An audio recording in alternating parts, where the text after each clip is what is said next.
धर के चले लगे।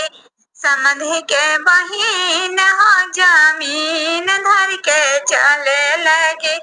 समधि के बहिन हो जमीन धर के चले लगे।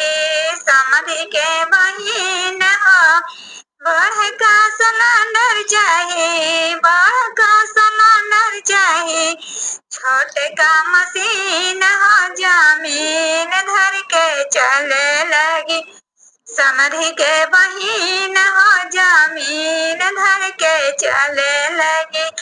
समधि के बहिन हो जमीन धर के चले लगे।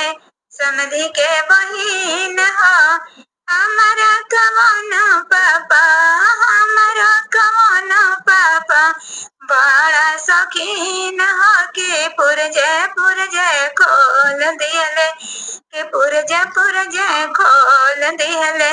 इनके मशीन हो के पुरजे खोल दियले।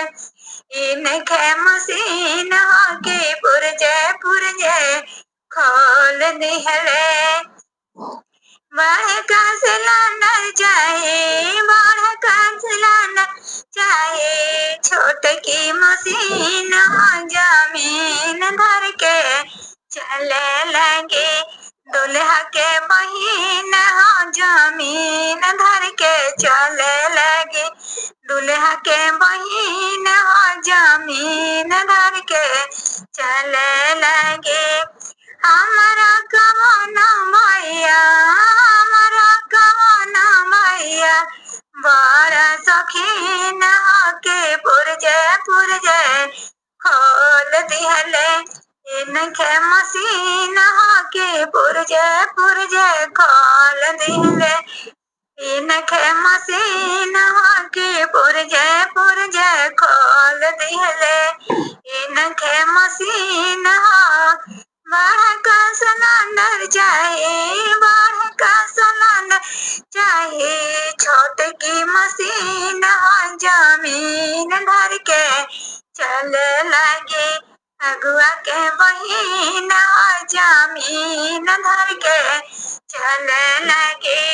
अगुआ के बहिन हो जमीन धर के चले लगे।